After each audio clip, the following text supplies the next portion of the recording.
Hope you all can hear me. Just thumbs up or something if you Think you're on mute, Brandon. Oh no.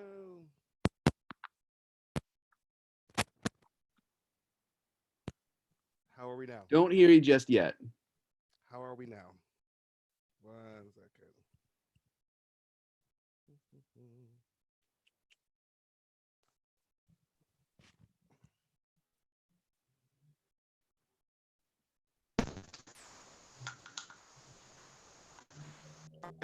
Try that again.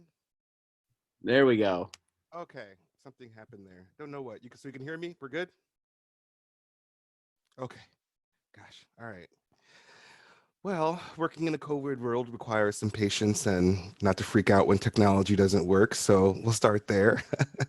Thank you guys for joining me here. I'm going to go ahead and share my screen. My hope is to get through some slides to kind of talk about what's going on, what we're seeing in the market, and not dump too much information at you. But I think it's stuff that might be good to share. I want to be able to talk about it. So definitely feel free um, to put things in the chat. I'm usually pretty good about, um, doing that, responding to those things. And bear with me, sharing my screen now. Can you see my screen? And you should be able to see it now. All right. Excellent. Excellent. So we'll just go ahead and move to the next slide. And I want to warn you that I'm not a designer, so some of these are going to be a little crowded. And they might have some animation that I didn't plan for. So here's a couple things I just want to share with you about who I am. So I'm a recruiter, essentially. My fancy title just means I've been there for a hot minute. And I work with a lot of different clients, and I continually continue to do that and build that business over time. And that comes to titles. But basically, I work for Robert Half with, for those of you who don't know, I was part of a staffing company. I think it's important because some of the things that we're going to talk about, or I'm at least going to share about with the market, come from the perspective of someone who does a lot of staffing for temporary and freelance, contract work. But there's a whole spectrum of what that could mean for you getting out there in the market. And I think that's important because we not only have what you might call interim and project solution stuff, where you're doing temporary contract, long-term consulting, custom services, whatever that may mean. Really, it could be hourly contract, it could be for ongoing, right? Or it could be where we're hiring somebody for a company where you're getting hired directly. And we have, Protiviti is part of our brand, and we all have a bunch of different specializations. So that's where the creative group comes in. My portion of what I do for the company, I exclusively focus on staffing for creative and marketing roles. So I think that's good to know in terms of what we do, who we are, all that kind of good stuff, and what my perspective is and what we do. But I thought that would be good to share with you. Other thing that my company does is a lot of thought leadership and information to our clients. So here's a crowded slide. I hijacked it from one of our handouts. But what I wanted to share with you right now in the COVID space, some of the questions that we have in purple are, I'm pointing to the screen as if you can see my screen over here. Some of these questions that we have in purple that we can address are, well, what is really, how has COVID actually impacted the market? Because I think it's a big question for everybody. And a lot of the companies have just really needed to ramp up communications, have needed to ramp up customer experience, have needed to ramp up better solutions using less staff because now people are getting laid off and things like that. And this is happening in education, e-learning, finance, healthcare, retail, and e-commerce. Of course, we're all on Instacart and things like that. All sorts of technology sectors. What that could mean for you guys is really translating that to what positions are going to be in the market, or what are things that are going to be in demand. So some of the things, if I drill down, it's going to be copywriting. It's going to be digital marketing. It's going to be front-end development, using HTML and CSS and those front-end languages. It's going to be graphic design, and it's going to be lots of different design, whether it's web or print, and UX and UX design. And they're going to be focusing on all sorts of content stuff, updating people about messaging for COVID, updating their digital marketing and their e-commerce sites, and certainly it's going to be a world where we're doing what we're doing right now is it's going to be very virtual. And even when it comes to events, that's a pivot also with clients, that they're looking for event professionals that can not only reschedule but schedule upcoming events, right? Because everything got put on hold in March, but everything's going to be very camera focused and very, interview ready with that camera, right? um, One of the things I wanted to break down for you is those sectors again. Communications, or not sectors really, I guess. There's four different areas, and four, five, six, actually six different areas I want to talk to you about. But the big thing is communications. I was talking about companies really needing to staff that up. If you're a copywriter, you could also maybe be doing internal communications. It's going to be stuff for HR and internal communications, keeping people informed. It's also going to be external communications. Hey, here's what we're doing during COVID, right? And that includes also like corporate responsibility things. Companies are stepping up with the Black Lives Matter movement, stepping up with sort of helping with, feeding people with food banks and things like that. There's a whole angle of communications externally where they're making sure that they're doing that stuff. And that could be like policy stuff that they're updating, signage. I don't know if you guys just saw Uber with all those signs that say delete our app if you support racism. That's signage right there. They're starting to talk to people about what their company's policies thinking about this age and what's going on right now. But there's also going to be changes to like how they engage with the web. So there's lots more video, there's lots more streaming, lots more webinars, right? With the content, there's so much more noise out there. So content strategy now for a lot of companies is like, we've got to rise above that.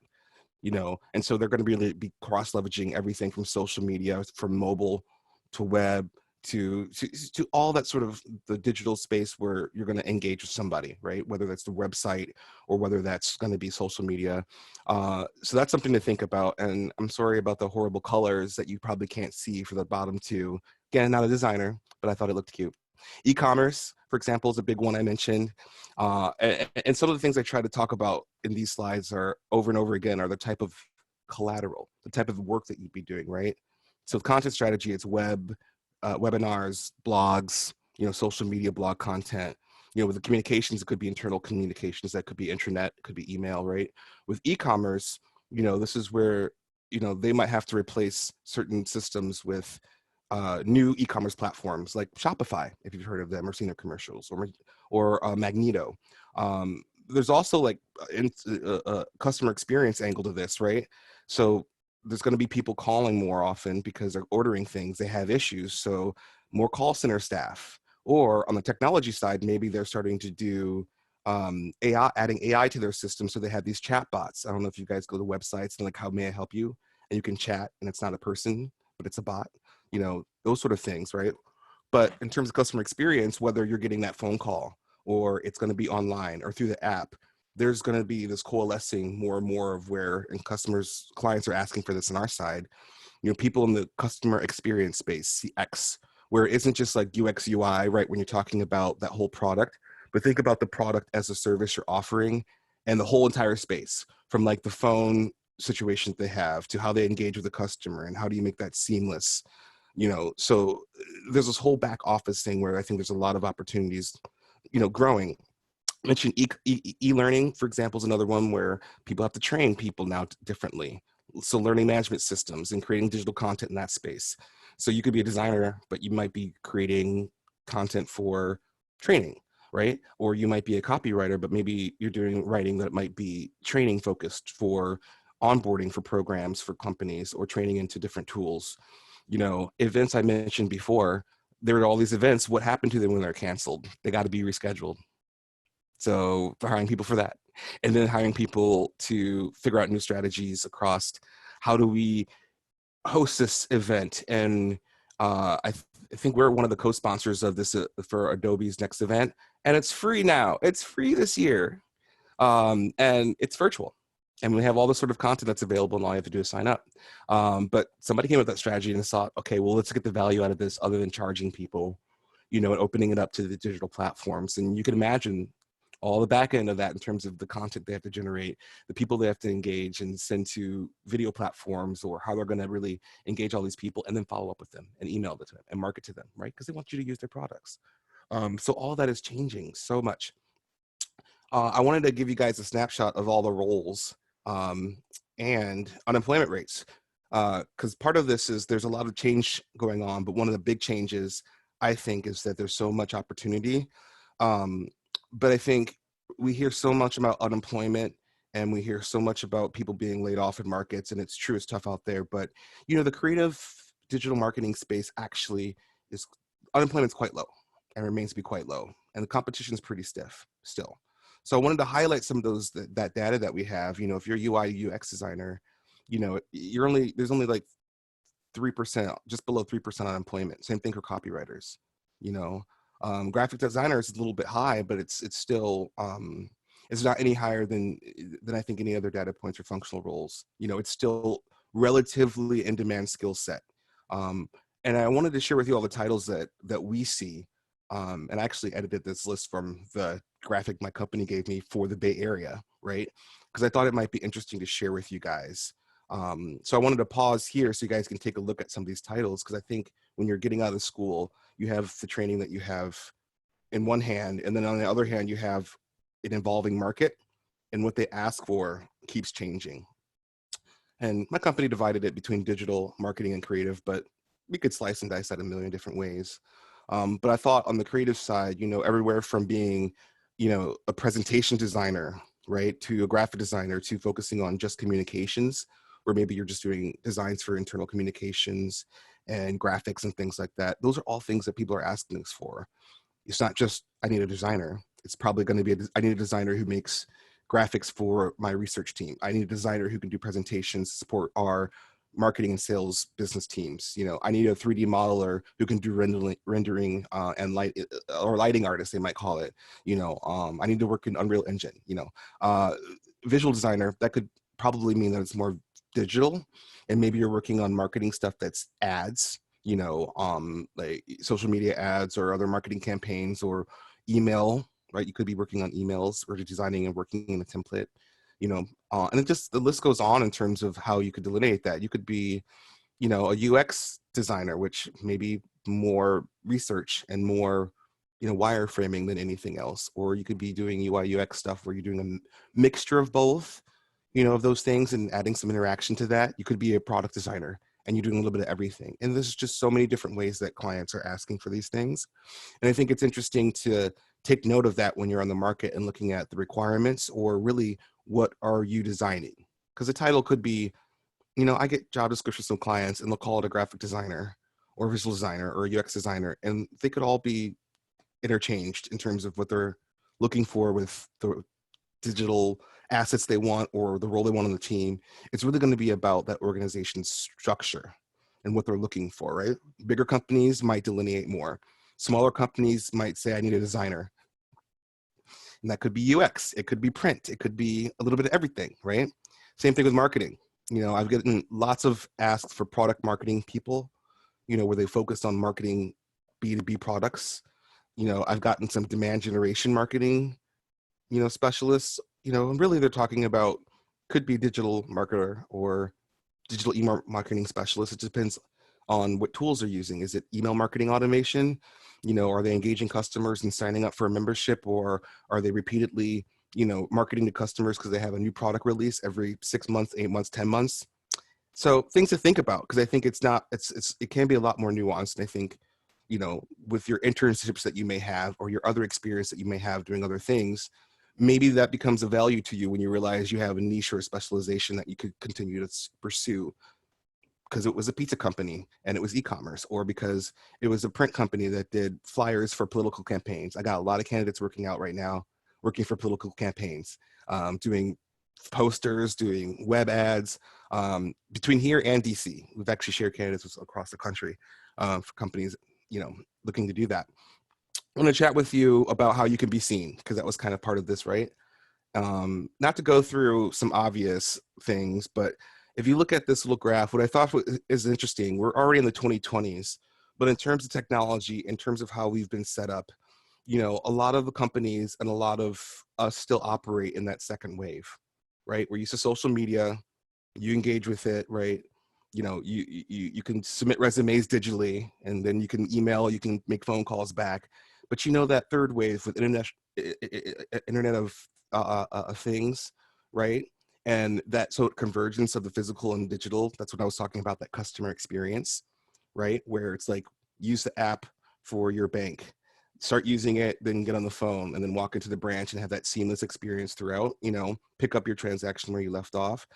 That's been kind of going on in the background with big data and people collecting data to how to market you, but now they're using that data to work with you better and have you a better experience. Now we're getting to this phase already where AI is involved, not just the chat box, chat box that I was talking about that you would chat with you and know how to chat with you. But when you submit a resume now, okay, especially with our system, it starts learning from who we are promoting and saying, hey, let's talk to this person, or who we're reaching out to. And it starts picking up on keywords, but it also starts picking up on all sorts of other things. It's not just a one-to-one relation. It's like, like the Google searches, right? It starts to learn a little bit about what people are. So the first thing about what you can do to be seen in this market is to make sure that you are optimizing your resume, your LinkedIn, and your portfolio. All should be connected to each other. All should be updated all the time. And they all should complement each other and say the same things about you. Like if you have one that says I'm a visual designer and one that says I'm a graphic designer, like you want to make it all the same. The other thing is, I threw up a whole bunch of keywords up here because the other thing is you want to optimize that on the tools and programs that the software tools that right? Whether you're doing Maya 4D or whether you're working in, of course, probably all of you Adobe Creative Suite, but especially Sketching, Figma. If you're doing UX design, if you're doing anything marketing, you're going to want to understand some of the marketing tools like Google Analytics or automation tools like, I don't know, Marketo or MailChimp.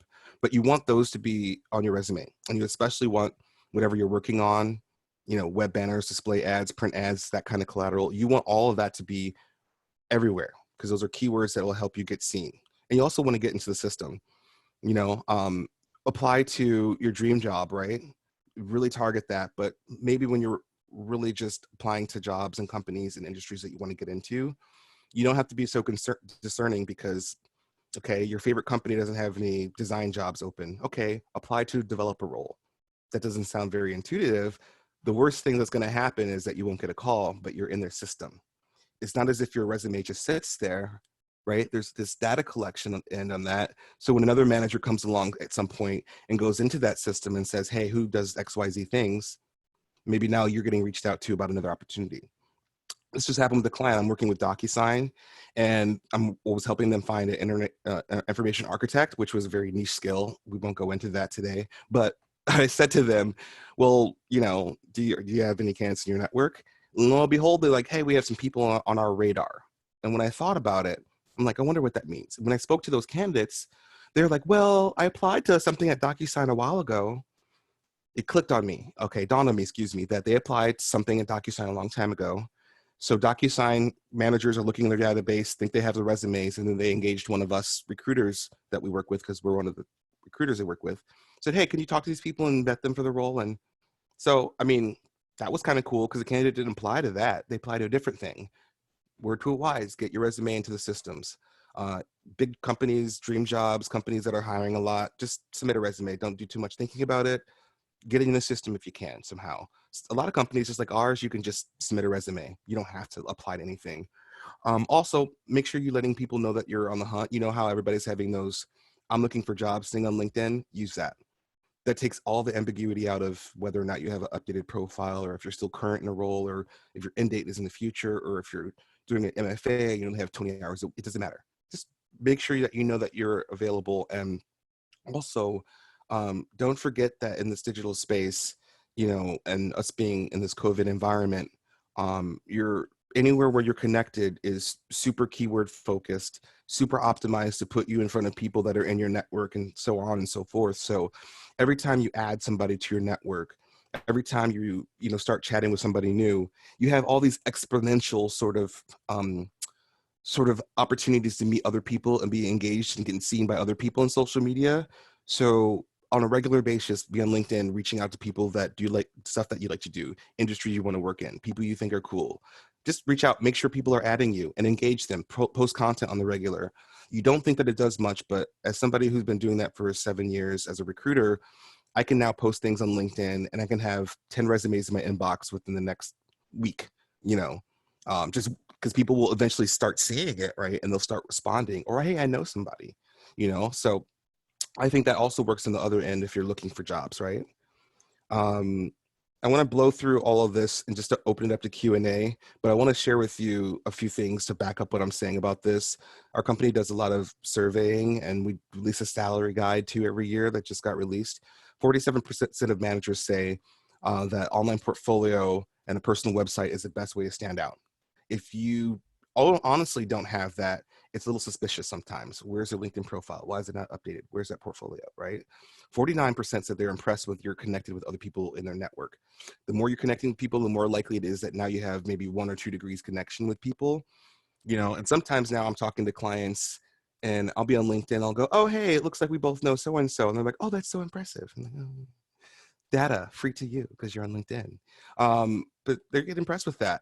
Another great thing for you guys is it's only 6.9 unemployment for people with college degrees.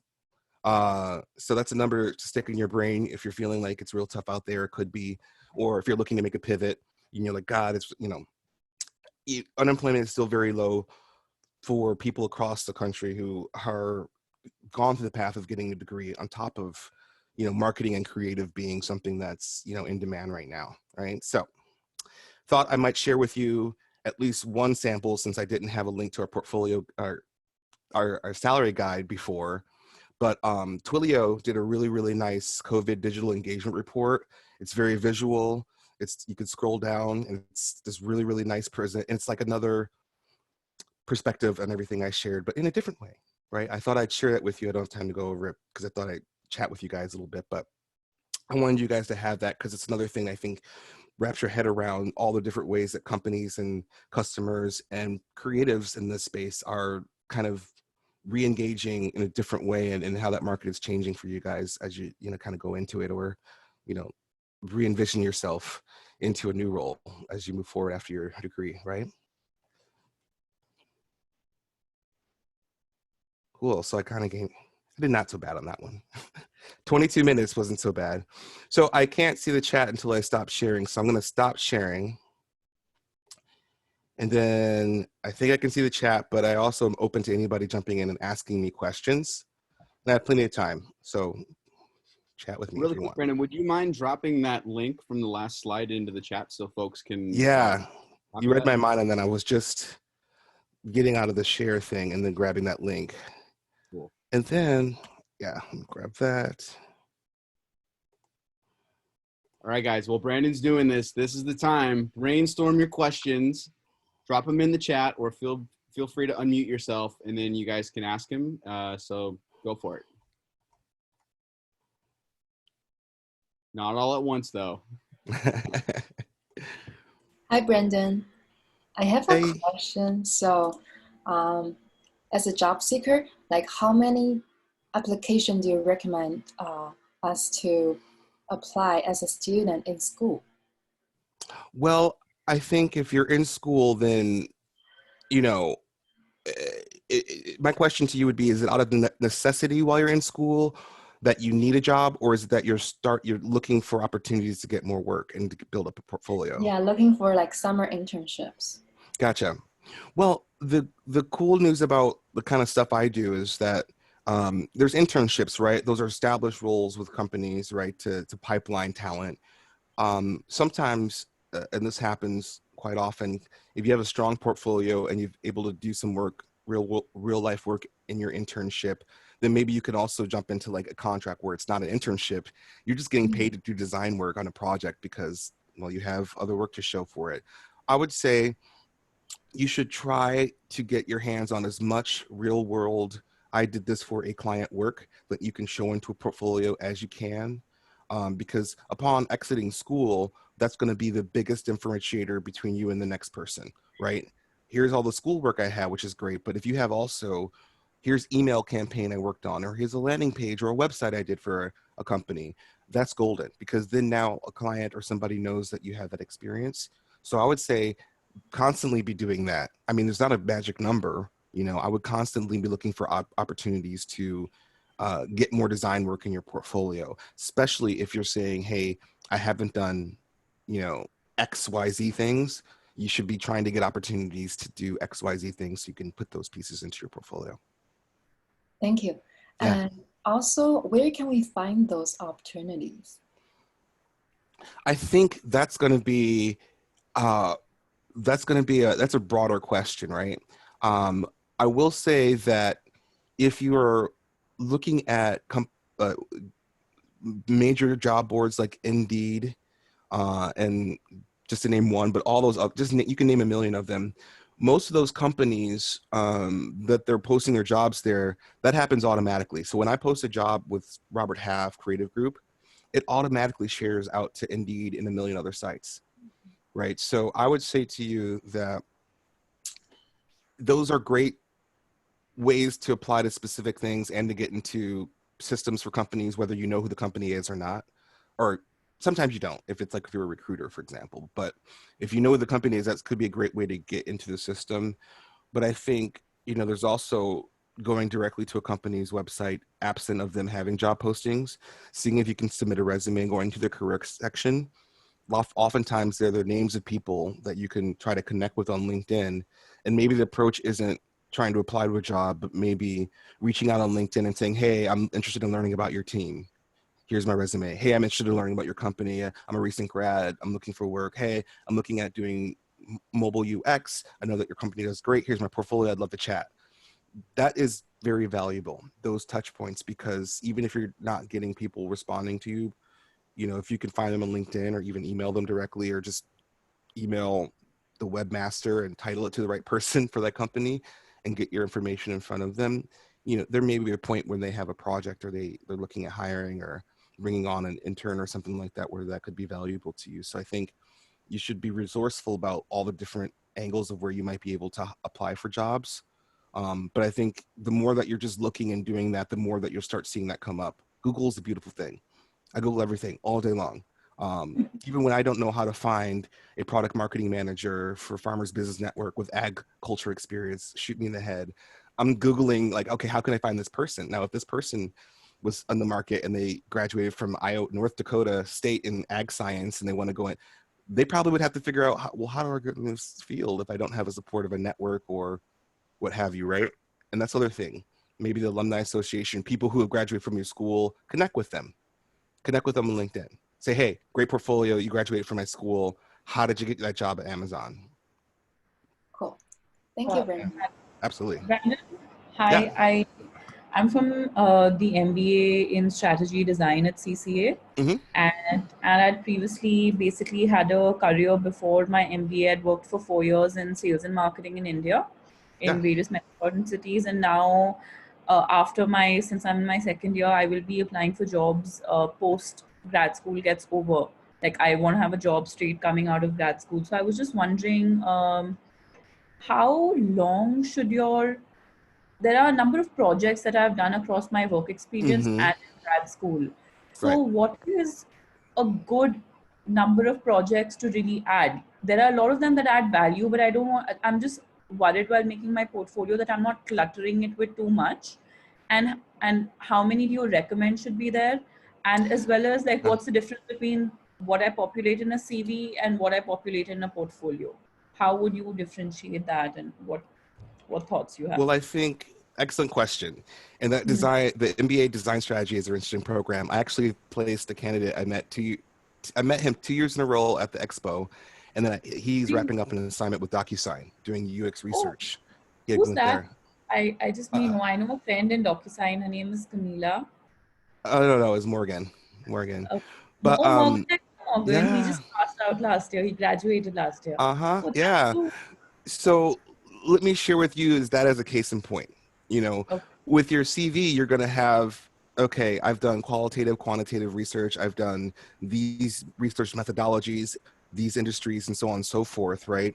Your portfolio is going to just want to back that up with however you can share a visualization of your work. So I think depending on which roles you're targeting, you might have a short presentation as a portfolio, right? Maybe like I just shared, right? But maybe you're walking people Right. through individual projects, and maybe you Right. can customize that based on the type of research, right? For example, I've worked with people who've done like ethnographic research and like Right.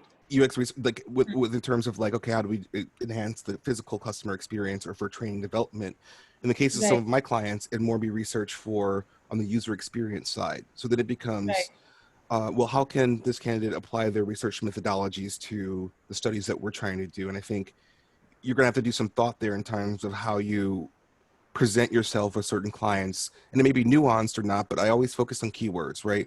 What kind of research tools and methodologies are they using? What type of teams? You know, how can you convey that experience that you've had to whatever project they're looking for? Because that's really what is going to, you know, either get your foot in the door or maybe even keep you there longer if you're going to be a good long-term fit for that team. Does that make sense? Right. Yeah. Yeah. So you're saying that I should divide it basis the expertise. So it's better to like be putting what based on which job that I'm applying for, or based on my own areas of interest. I should put Yeah. those above. For example, if it's user research, it's design research and enhancing customer experience, I should put that as a heading and put the projects that I've done under it. I would say Would put that the heading that best serves you overall for everything, and okay? target the work that you've already done. So if you're strongest Right. in like UX research, try to build, you want to get a leg up using that. You don't want to put the aspirational title out there of work that you're trying to get. You want to put, I've done this. Here's what I do. So I would focus on that. And then, yeah, I would try to delineate however you can. I always think about if I were sharing this with my 10-year-old nephew, could they pick out some buckets of skill sets and work keywords based Hello. on their resume? You really want it to be spelled out to someone who, you know, you can't assume that the person on the other end understands what you do. They will not. You will have plenty of and recruiter people who just know to ask for whatever the manager told them, right? So you want to spell it out so that it's really clear what kind of value to bring to what type of projects based on what type of research. And that just may take some thinking for you around, okay, what have I done? What can I highlight? Also, what am I seeing on the market when I apply to jobs? What are they asking me for? You know? Right. Just a follow-up question on that. I understood the portfolio part of it. I'm a little unclear on how to present the CV or resume, because back in India, because I was studying and working there initially, and we had a very different way of presenting a CV and Mm-hmm. differentiating it to a portfolio, because you didn't really always need to support it with a portfolio. You just mentioned your projects on the CV. So I'm just wondering that, is the CV just the pointers, or what is it?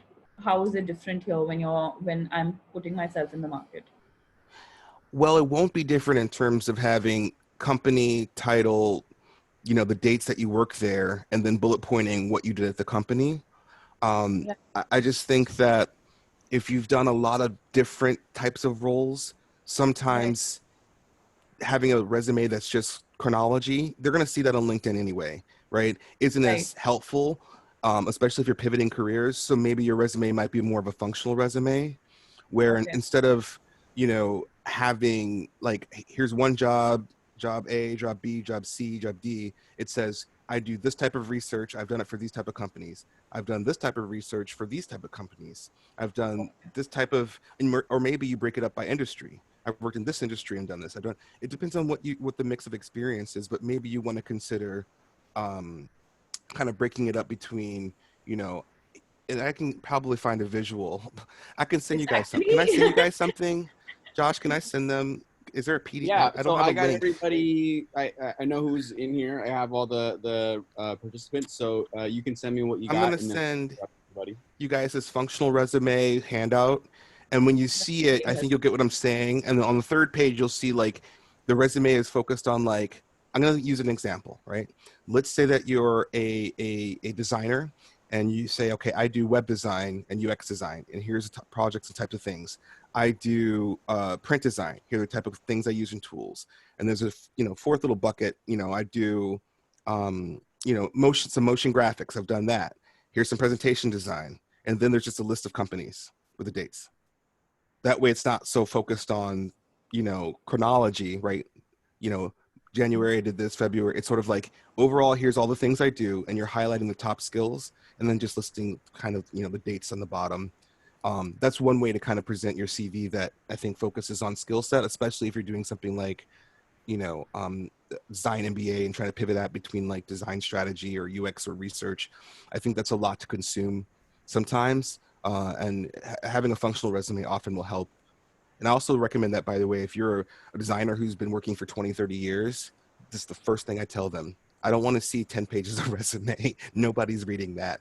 I tell them to go to a course. functional resume for the same thing, right? You've done it a million times. Just, you know, Right. Kind yeah. kind of threw me when you said 20, 30 years. I was just like, whoa, am I looking that old? No. This is just an example. Absolutely not. I get it. To that point too, Brandon, I will say sometimes when I meet with you guys, I see like 2-3 page resumes, and like Brandon said, if you're a designer for like 20 years, you shouldn't have a 10-page resume, and you guys are still in school, you shouldn't have a 2 or 3 page resume. One page. Right. You can One one page. page. I promise you can get it to Yeah. one page. Thank you. So we will go to the next question. Before we do that, if you guys have questions about your resume and stuff, always feel free to reach out to us. We can schedule appointments and career development to go over these things. So our Janelle question, had a was that- question, right? Yeah, we have a question in the chat. I've reached out to a ton of recruiters who have openings in their companies, but I'm unable to get them to respond or take intro. Mm, I do drop in my yeah. resume and portfolio link in my messages, but still nothing. What do you suggest I do more? Well, I'll tell you, you have to recognize that on the other end, you know, especially if they're not like an agency like mine, they're not service oriented. So they're not going to necessarily tell you if they've reviewed your resume. You know, they may not share with you the whole process in terms of here's what you can expect. Because I talk to a lot of candidates and they're like, well, I'm interviewing with, you know, I won't name the big company. And I'm like, well, which round are you in? Well, I'm not sure. Well, how many other candidates do you know? How long? Well, I don't know. And I think that there's a lot of just, it just takes a while before you get traction. That's why I say you should constantly be applying to jobs and not lose hope. You know, it just sometimes takes a while, but I would say that I hear this a lot, that I'm not getting attention, I'm not getting attention. The first thing I would say is you're not going to automatically get attention. You just won't. But I think also with recruiters for specific jobs of companies, oftentimes they're looking for something specific, and you know, unfortunately, they might not be as explicit in that job description as they could be. But know that maybe, you know, you should be really trying to target things that make sense. You know, like, hey, do you have experience they're asking for? And if not, you know, how are you going to highlight that to them in another way if you get the chance to do that in an email forward or however you're applying, right? If you're just applying, I would tell you guys right now, if you're just applying to jobs, there's no contact, you hit it and quit it. Apply, forget about it. Just that's, you can't operate any other kind of way. You're going to do that 100 times, and if you hope to hear from them, know that they're getting 100 other replies from 100 other people. You know, so if you're getting that contact, you know, with anyone, you get an interview or somebody finally responds, ask for feedback right away. Oh, what do you think? Well, you know, try to get that feedback. And then maybe you'll get something. Because I try to respond to people sometimes if they keep applying and they haven't heard back from us. I'll finally say, hey, here's a thought. You know, we're looking for XYZ things. Here's what you keep sharing with us. You know, or here's a thought. We just don't have a lot of things going on that is this, right? So just keep applying, you know, stay in touch, because timing can be everything. You know, that's the other thing. That candidate I placed, Morgan, we kind of kept in touch, and I also remembered him from the year before. And then it just so happened right after the expo last year, like 3 weeks later, I was like, hey, I think we're going to be working on something we should talk about. Just because we had a little chat, you know, but that's just one example, but you want to kind of stay on people's radar. So you want to keep applying, you know, and certainly there's times when I was in the market, I moved here in San Francisco with no job and I wasn't even a recruiter, you know, 8-9 years ago. I just started applying everywhere because I wasn't sure where I could get a job. And I just started networking that way and just trying to apply for a lot of different things. And, you know, over time, I just started getting people circling back and going, hey, interesting background, let's chat. Or, hey, you know, I just sent your resume to somebody you should chat with. And that's actually how I got this job. Somebody was in my network was being recruited and they were like, actually, you should speak to this guy. I think this is who you want to speak to. And then next thing you know. So it's all worth something. It's not going into a black hole necessarily, but your expectations need to be that unless you're getting direct contact, you're emailing a direct contact, it's just going to go into, you know, an inbox for a bunch of people. that until such times where you're going to be the top match for that skill set or whatever they're looking for, or if you until somebody's looking through that and maybe, you know, your profile piques their interest, it could take some time. But I would continue to be persistent and patient on the recruiting side, because that will definitely pay off. And I've certainly met with people that were not a good fit for anything, no other reason than they just kept asking. And finally, I had an opportunity where I didn't have all these other fires to put out. And we had a conversation. They're like, oh, thank you. I didn't get this feedback. I didn't know this, you know, or this was helpful. And I try to like, hey, you know, put yourself in the other person's shoes. There's just a lot of people applying for everything out there. And it's a crowd market. Everybody graduates every year from school, right? In different areas, especially creative in this space. So you've got to kind of continue to put yourself out there during school and after school, and not lose hope, because it will change. I will add one thing to what Brandon said, because all of that is extremely true. You're going to apply for a gazillion jobs, and then you're going to hear back from nobody for a while, and then all of a sudden it's going to be like that. And then eventually you're going to get a job, and then eventually after you get the job, all those people you didn't hear from are going to start emailing you. So yep, just be aware that that will happen. That's a whole nother road to go down. Me and Morgan were talking about this. It's feast or famine, right? Yeah. It's like I'm sitting here for 3 months with nothing to do during COVID, and last couple of months I've never been busier. I'm like, okay, we can't space this out, you know, no. So I'm taking a vacation later this week. But yeah, it's feast or famine. So just keep it up, because there will be, you know, ebb and flow to that the responses that you get or the opportunities that come your way. But you're not going to build that up over a weekend or over a couple of weeks. It's going to be over time that you're going to be building up a network where things will start coming to you, or, you know, people reach out to you, or you hear about an opportunity that you've never heard about, you know, to apply to. So I would say keep the faith. All right. Does anybody have any burning questions? We got someone on mute. Hey, yeah. Hi, Brandon. Thank you for sharing the advice that is really helpful. And I have a question about the first interview from recruiter. What did you want to hear from the candidate on the first phone interview? Well, when I'm on a first phone interview, I usually think it's because I think you're a candidate that is a strong fit for the type of work requested by clients, whether I have a job or not that I'm working on, or I'm interviewing you because we have a client and we want to talk. You know, good recruiters, I would say, will already have looked through your portfolio, will already know your history a little bit. They're just going to want to get confirmation of, hey, what skills, what tools do you know hands-on? What projects did you work with hands-on, if it's not clear from your portfolio? Also, are those projects real world shipped, or were they school projects? You always want to you want to be able, that needs to be clear to a client and to a recruiter so that they can promote your skill set the right way. So those are things you want to think about. I also would be prepared to share information. So I have a lot of companies, like bigger enterprise companies, where right off the bat, if I have a job, I have to ask for the last 4 of your social, or I have to verify what type of visa you might be on if you have one, or I have to ask your date of birth. Be prepared for those sort of questions if there's a job that you're getting submitted to, because a lot of times, just like I was saying with the Internet of Things and AI, everything is geared for you getting into a system, and really with all the clients I work with, put you into a system, basically that starts like your HR profile and for then and on ever, if you get the job, right?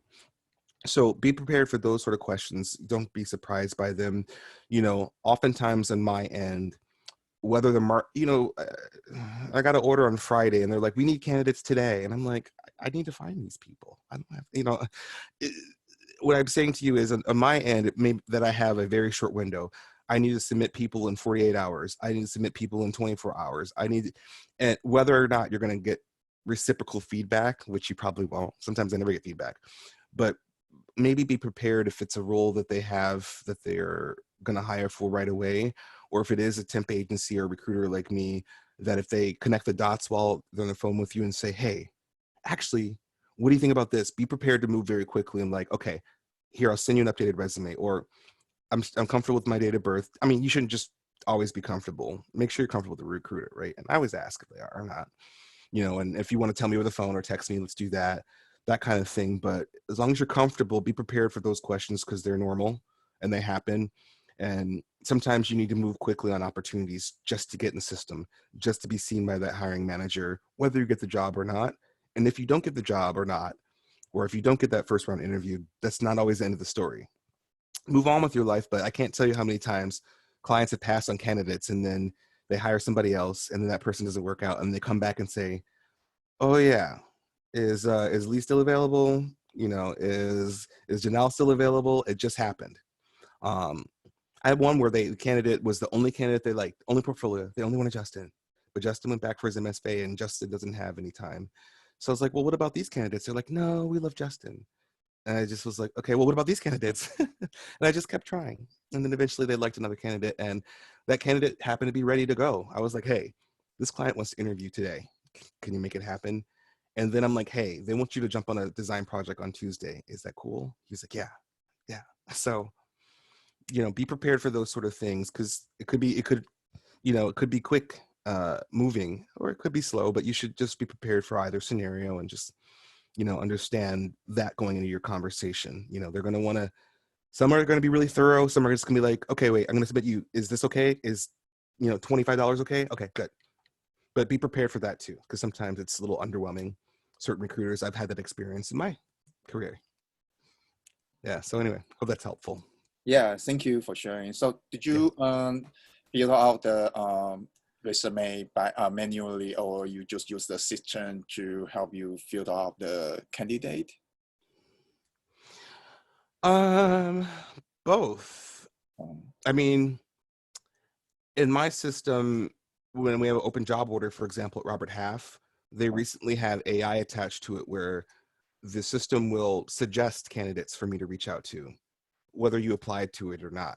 But I also post jobs and candidates can apply directly.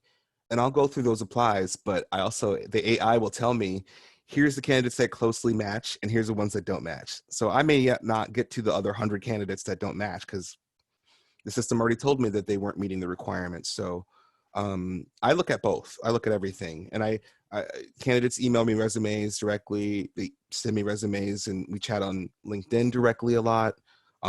So however clever it comes to me, and I think a lot of recruiters and HR people are the same because there's just a lot of ways that we could engage. But I will say this: PDF.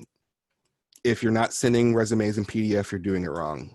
It's the 21st century. Get with it. Don't send a Word. Do not send and if anybody want to know, well, I'll answer that question. But I think most of you should know why you shouldn't. But I will answer it. But you should absolutely 100% always have that resume in a PDF. Thank you. Absolutely. I'll throw in my nerdy 2 cents on that too, Brandon. When you guys send those, it's always good. Put your name in there and don't put like final resume or resume 2020 because it'll help people find your resume from the stack of resumes that they have. So just call it your name. Oh yeah, I was gonna say when you label stuff, be consistent. Always think about the idea that you're gonna share this with somebody. So all of even my own personal stuff, it's like Brandon Davis resume, because you could be sharing that with somebody and that's a really good tip. Can we send a resume to you and to try to connect with you?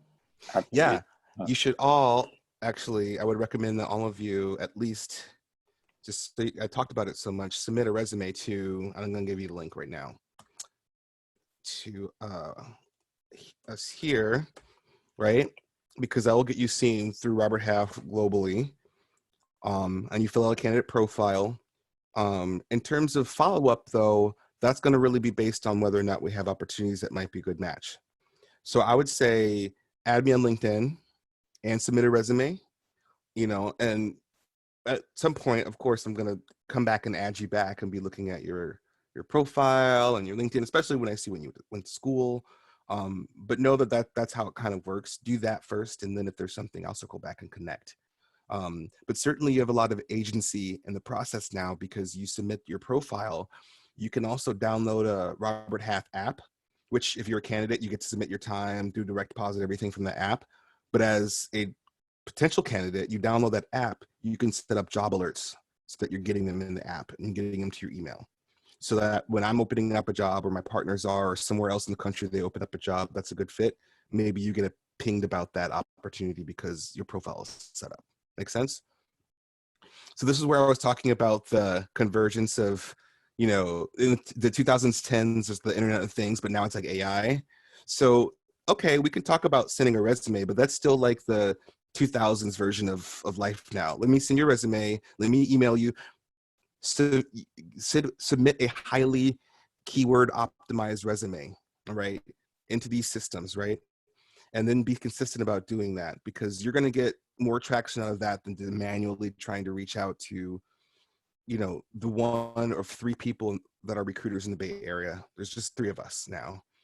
But the way that we do the volume of business is that I'm leveraging the system all the time. I'm constantly seeing who's available and who's in our system, who we chatted with, who we haven't chatted with, based on whether or not we have that opportunity. But, sometimes you guys, me and Morgan connecting was random, but there's often times too where it's just we're on LinkedIn and you're liking my posts and you see something on LinkedIn. This happens probably more often than anything.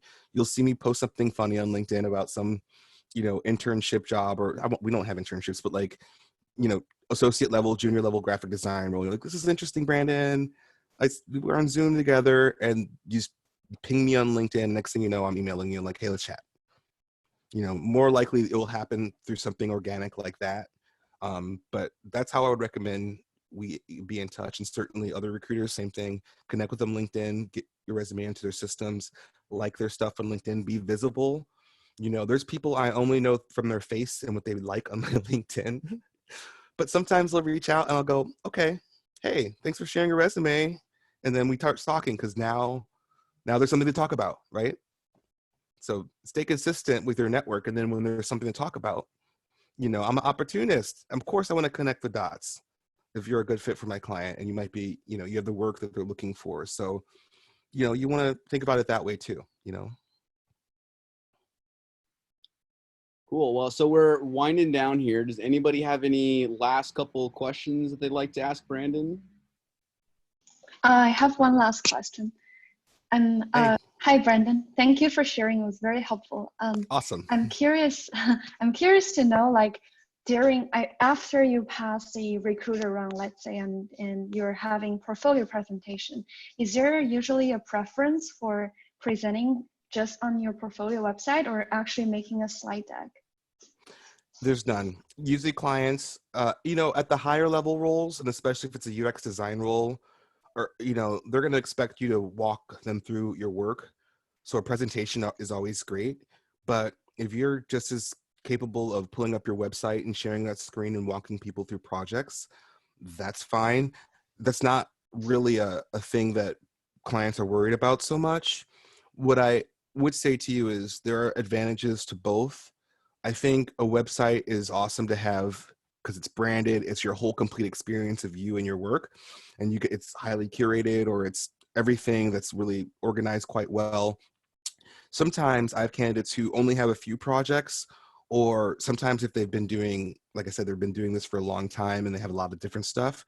Maybe their portfolio is a presentation of like 10 slides or so. That's the most recent work, and it's hyper focused on walking through those projects. And it also doubles as what they would walk a client through, in an interview when asked. So that's what I would say. Yeah. Got it. Thank you. Yeah. Anyone else? We have 2 minutes left, guys. What's your last burning questions? All yours for 2 more minutes.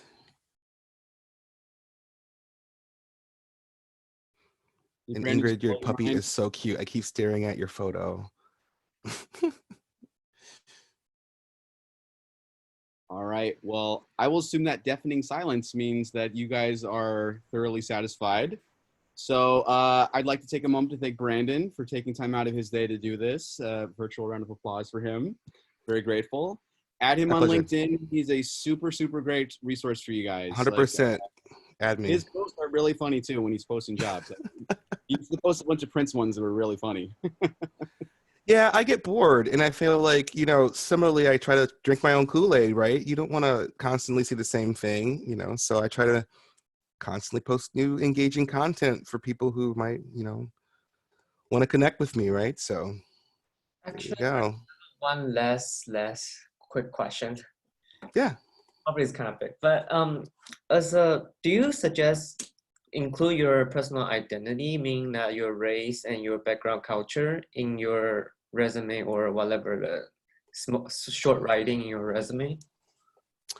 I think that it's helpful to really market yourself as an individual. And many clients now are really looking to hire for diversity, not just to check off a box, but they'll say things to me like they really value diversity of thought in their team, or our team is made up of people from here and here. Here's where we don't have enough thought where we'd like to because of the industry or the product. I had the client recently say, please make sure you are sharing candidates from an underrepresented background to me. And what I would say to you about that is people will not know that about you if you don't put that out there. So I would say I wouldn't shy away from that or hide that at all. If anything, it should be an asset. And if you're worried about that being something that people wouldn't like, then would you like to work with them in the first place is my question. Probably not. So screw those people. Put it out there. Make sure I don't recommend pictures on your resume. That's something that people don't usually like. Clients don't like that and doesn't work very well with the system. But outside of that, I think that's an asset. A hobbies section, a little bit about me in your resume or somewhere. I think that's always so useful.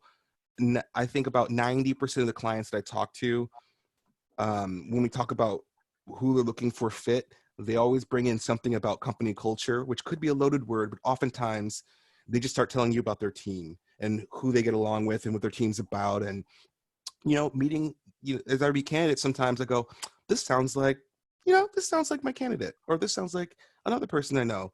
So I wouldn't shy away from that at all. I would actually celebrate that and put it out there. That way other folks that might be looking for you or connecting to you can find you. Thank you.